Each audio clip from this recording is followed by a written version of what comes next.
Finishes in, finishes to win it, 2-0! The biggest title in Europe is the Champions League. It doesn't matter how many times you win this great trophy. To win that competition is the main objective every season. Real Madrid have won it for the 5th time. What does a team need to do to win the Champions League? That's a tough question, honestly. Real Madrid are the champions of Europe once again. I don't think it's luck. But it's not that easy just to write down on a paper or on a wall. You need to have the belief that you can win from day one till the last minute. Oh, a fantastic goal! They live and breathe to dominate the Champions League. Real Madrid just win, come hell or high water. There's no sitting back. If you want to be part of the story, you better prepare yourself to add your name to that list. It belongs to us in some way. The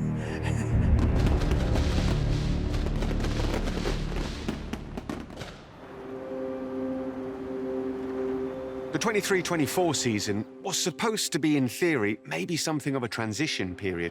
Karim Benzema had left the club. They were outsiders, domestically and in the Champions League as well. I think the team needed very few significant additions in the summer of 23, but they required the correct one. They knew that they wanted extra running and power in midfield. Jude Bellingham was the man signed for that task. Good afternoon, everyone, for a start. Nice to meet you all. Hopefully we can have a good relationship over the next few years. Madrid prepared for what would be one of their wonderful seasons by buying the right characters. For a club that's so big, the infrastructure within is quite small in terms of the big decision makers. There's one person in charge of that football club, and that's Florentino Pérez. The principal reason that 23-24 was such a success was all orchestrated by the great puppet master Florentino Pérez, their most successful president ever. I think Florentino Pérez is the most important person in the history of Real Madrid, along with Santiago Bernabéu, the visionary president from the 50s.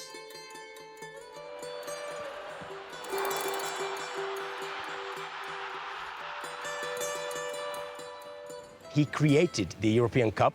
He really saw the future of football as a business, as something that can attract the masses. But he also signed the best players in the world back then. Legends like Alfredo Di Stéfano, Paco Gento, Ferenc Puskás, the Hungarian. Real Madrid won the first 5 Champions League, or European Cups as it was then, so it gave them a pretty good start in this competition. Emmy Swartz must be tired of giving Real Madrid this cup. To win those first 5 really imbued them with an identity that this is our competition, this is the one that we take the most seriously. They won it again in 1966, but then they had this agonizing 32-year wait for more success. They hated it. They paced around Europe, tirelessly searching for a way to dominate again, and they absolutely abhorred that failure vacuum.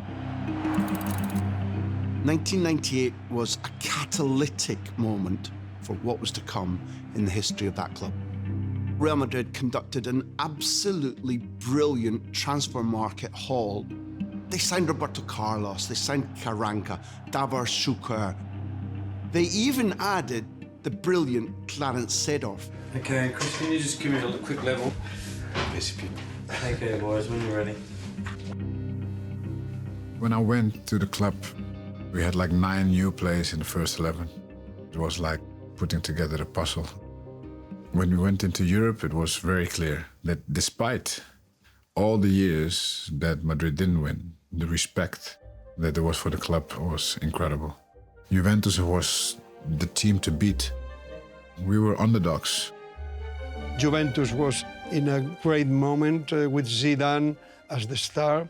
When we got on the pitch, it was all in. Good fall for Mijatovic, 2 yards out, he scored for Real Madrid! legend explosion after 32 years.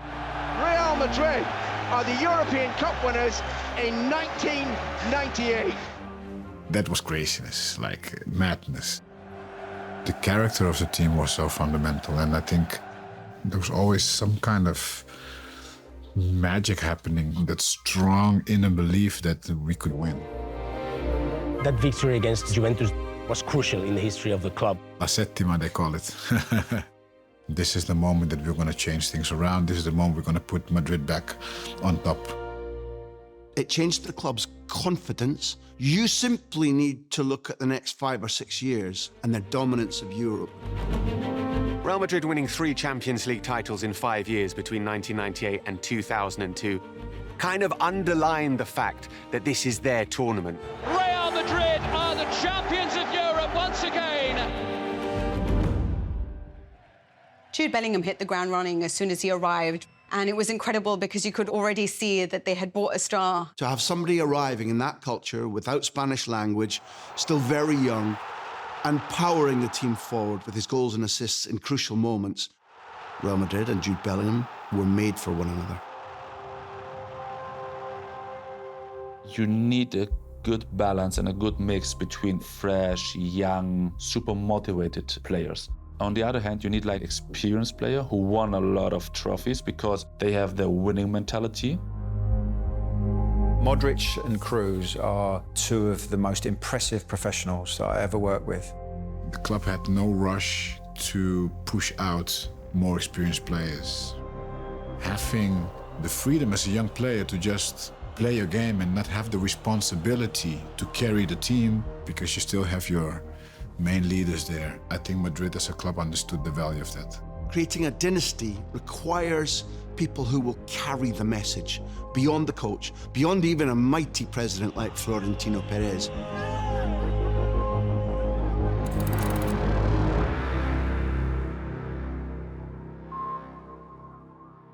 It's been a president's club and a players' club where the star system has always been linked to presidents who bring them in.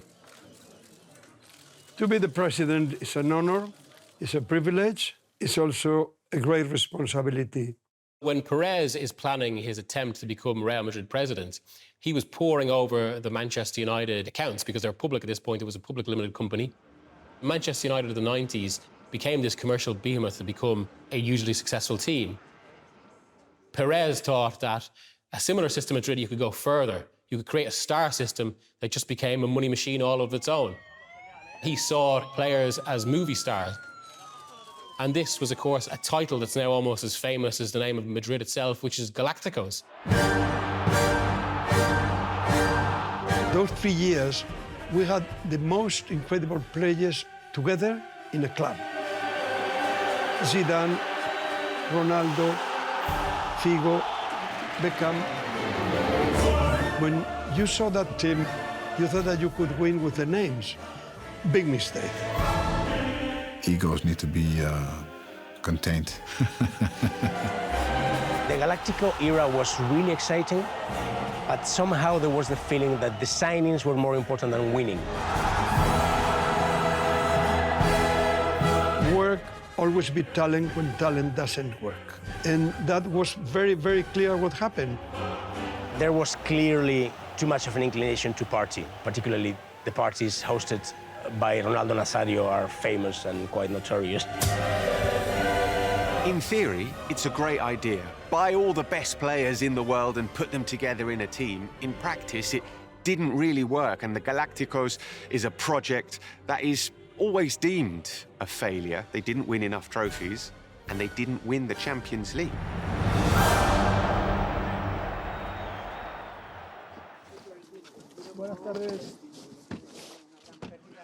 Florentino Pérez has seen that his first Galáctico approach is not quite realistic these days because all the clubs have the money. So Florentino Pérez has adopted a new philosophy which has a lot to do with signing the Galácticos of the future. Rather than buy the best stars, Real Madrid, for the first time in their modern history, really, we're going to switch and make them.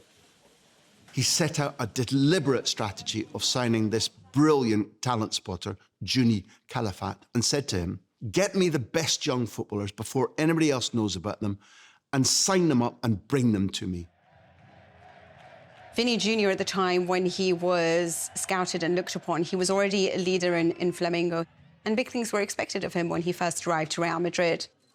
When he went to Madrid as a young teenager, there were questions about it. There were questions what they said about the market, whether it was good for a player that young to be leaving Brazil, and yet he's been, the defining player of the modern Madrid.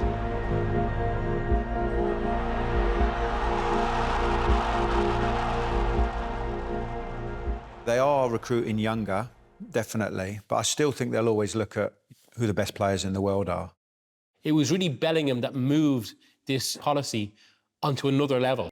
It's almost the first of a modern Galáctico in that sense. It's signing young, but it's signing young at a certain level. And there aren't that many at that level like Bellingham. He has an amazing personality. I think it also comes with some are just ready. If you're ready, you're ready. Not many players are able to accept the pressure.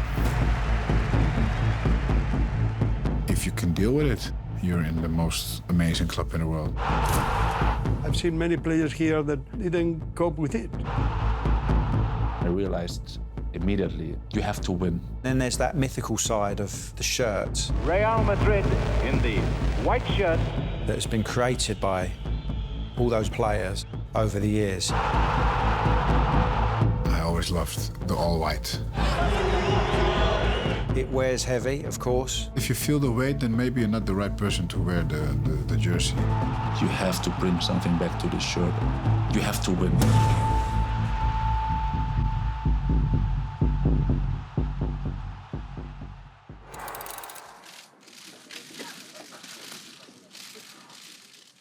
Real Madrid had gone through 10 managers since their last Champions League win. Pérez was looking for a coach who would manage to get the best out of the dressing room, because what he felt was that he had Galácticos on his side. And who better to do this than Carlo Ancelotti? When he was brought in, he was coming off the back of 3 years of Jose Mourinho, 3 years of more defensive, robust football.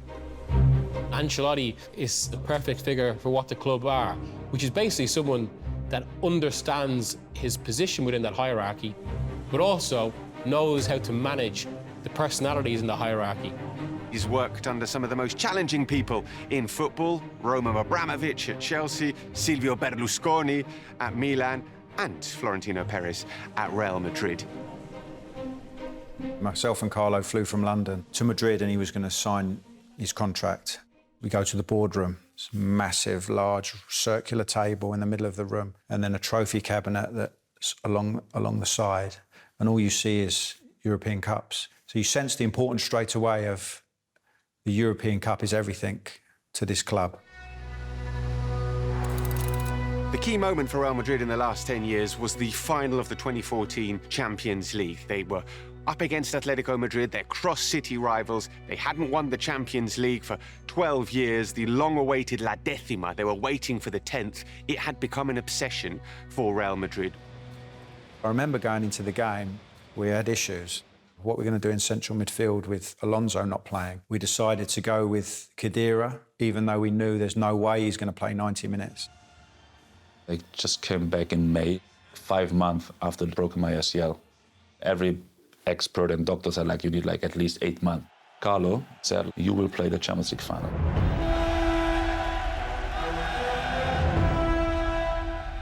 Everywhere you walked in this city, you heard the words La Décima, La Décima. They wanted to win the 10th. In the first half, we conceded. Headed back into the penalty area, and headers over the goalkeeper. It hits the post, it's into the net, and it stands! Half-time, I remember how incredibly calm Carlo was. Carlo is always quiet. So he's never freaking out or never lose his mind or shouting to us. He just gave us a lot of confidence. To think of the magnitude of the game, how he kept so calm. I think he was special that night, Carlo. Second half, I just remember how fast the time was going. And every time I looked at my watch, it's like another 10 minutes had gone past. Now you're looking at your watch and 90 minutes is up. Time's running out. The truth is that we still believed, but it was a really, really low percentage. Into added time here in Lisbon. Some can't look. losing the final, not winning the Decima, and then against this team, it cannot happen. It's a nightmare. Atletico Madrid is winning the Champions League. I cannot believe it. I cannot believe it. Sergio Ramos met that corner in the middle of his forehead. I mean, it couldn't have gone anywhere else, I think, than that bottom corner. After that goal, we went back to the bench and we looked to each other, even without saying anything, but we knew that the game is done. It was like the whole energy had been sucked out of Atletico and had energised us. Running in toward the penalty area, into the penalty area, shoots, great save, Bale's there! Gareth Bale hits the winner in the Champions League final! They are champions for the 10th time. It is La Decima. Just sheer emotion when the whistle went and relief that, you know, what we'd achieved.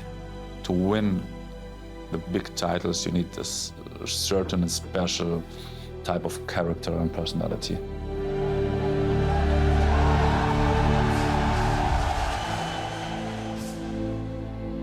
Something quite amazing, I think, happened in the dressing room afterwards as well. There was saw a small group of players just sort of congregate in the corner of my eye, and it was the Portuguese, Brazilian-speaking players. So Ronaldo, Contral, Marcelo, Pepe. They're having quite a serious discussion. You know, they're the trophies sitting there, the suits are dripping in champagne. And, you know, I went over and said, like, what are you guys talking about? And he said, we're talking about how we have to go and win it next year. And I was like, wow. They're already switching their mindset to, we've got to go on and do this again. La Decima was a moment when Los Blancos said, we're back. It's time now to keep on winning the Champions League, whatever it takes to do that.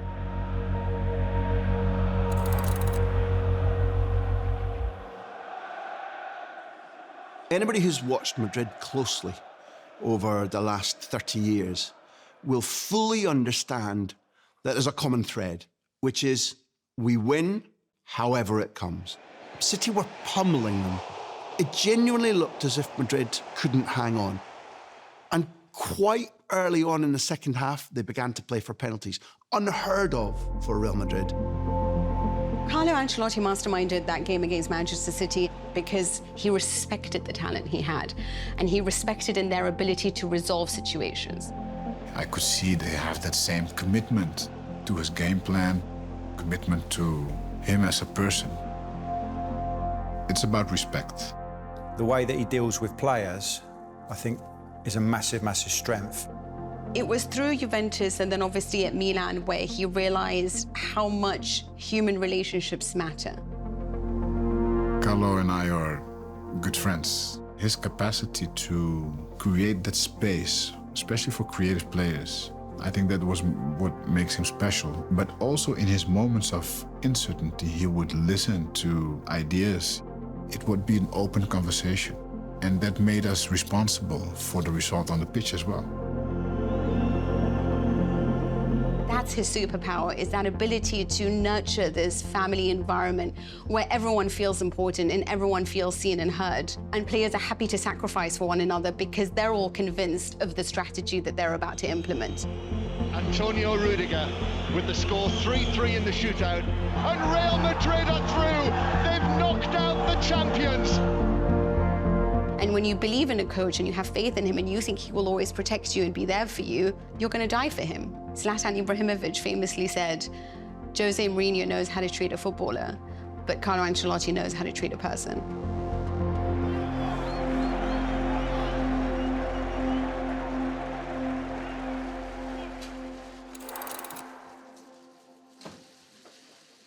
Zinedine Zidane was arguably the greatest footballer of his generation, but can he replicate his success on the pitch now he's a manager? Nobody, including Zidane, ever thought he'd become a coach. He has an aura about him, Zizou, and was perfect for the team at that time. He wanted to build a legacy for himself, and he wanted the team to always be known as perennial winners. An unprecedented 11th European Cup Champions League triumph. He's got an ability to make players perform, to make them loyal, and make them think, I'll do anything for you. I moved on to Juventus. Unfortunately, I had like this bad experience in the final in Cardiff. They did nothing special, to be honest, but they had like the better momentum, the better energy, and the better killer instinct. The back-to-back triumphs where hunger should be eroded, where rust should come in, neither of those things happened. An overhead kick, it's in from Bale! It's practically impossible to win the Champions League 3 times in a row. But of course, Real Madrid have made a business of making the impossible seem very, very possible. Now, you have to be looking at that and saying, will that ever be done again? The modern squad still owes something to Zidane. They wanted to mimic his perpetual desire to be the best. By the time Zidane goes, Real Madrid had won 4 Champions League titles in the last 6 years, a level of dominance that nobody had seen since Real Madrid had won the first 5 European Cups back in the 50s.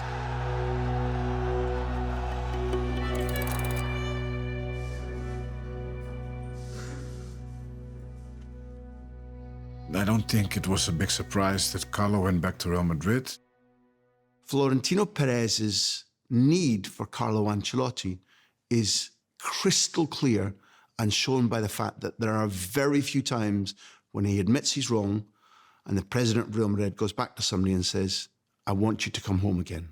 He leaves Everton, comes to Real Madrid, and he does exactly what he did in his first tenure. He immediately wins the Champions League. Real Madrid have won the Champions League for a 14th time. The outcome was not bad.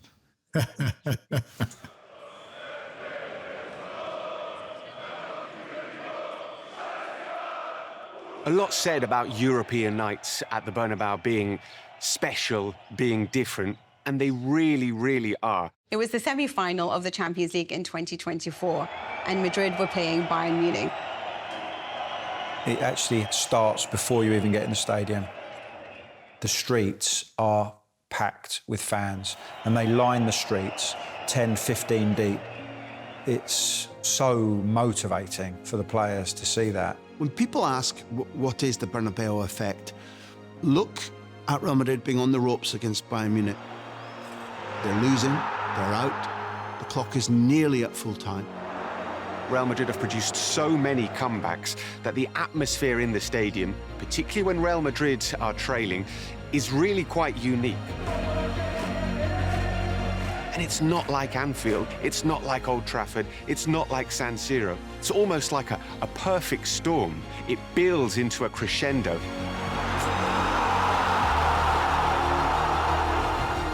They try and suck the ball into the net. They can push you, they can help you, they can give you this extra percentage of performances. The energy there is one of pure belief. We've got one goal, we'll get another. Ball on the edge of the penalty area, work back to the left-hand side, and then it's in!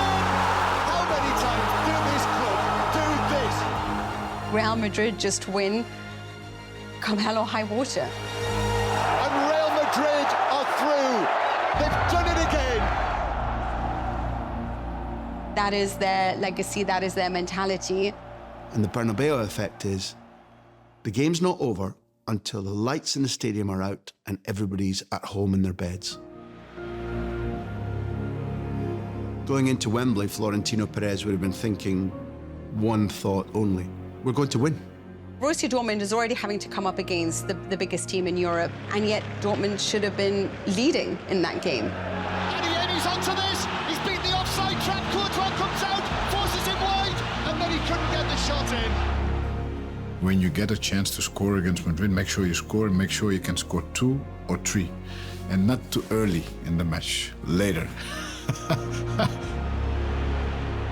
It's this reputation that they manage to always leverage. They know how to make the opponent feel inferior. That is knowing how to be winners, because it's not just about what you do on the pitch, but it's also a psychological game.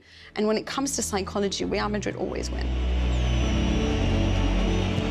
In towards the near post, glance it in! This is the beauty of Madrid, is that they don't actually need to show up for the 90 minutes. They just need to show up when it matters. They have the feeling when they have to kill the game. And that's something special, and that's maybe for the last 10 years, Real Madrid is the master in that. Vinicius in, Vinicius to win it, 2-0! This is what top sport is about. Sometimes it's a simple moment that makes a difference, and you cannot even say, I did something bad. No, simply, it was supposed to be Madrid this time. It doesn't matter how many times you win this great trophy. It means as much every time to this club, to Real Madrid.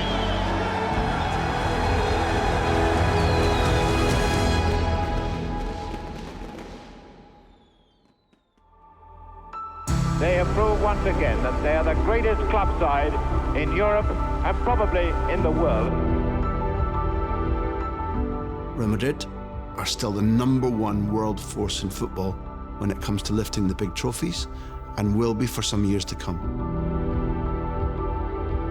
This mix of experience and the age of this group, that will keep the fire going.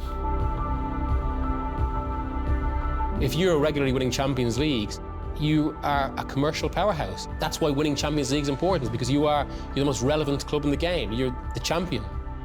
That's what Florentino Pérez is so good at, is he's a businessman. He understands the business of sport. He can really drive the team forward and maintain its winning legacy. If you look at them having 15 wins, and then the next best, I believe, is 7. I think the team on 7 is Milan. And when's the next time Milan are going to win the Champions League? If we're speaking about the future, all the world in football are thinking they're winning like 5 out of the 6 Champions League titles in the next years, but it's not easy like that. A season without being kings of Europe for them is a season wasted. My feeling is that Madrid will go on and dominate for the next 20, 30 years.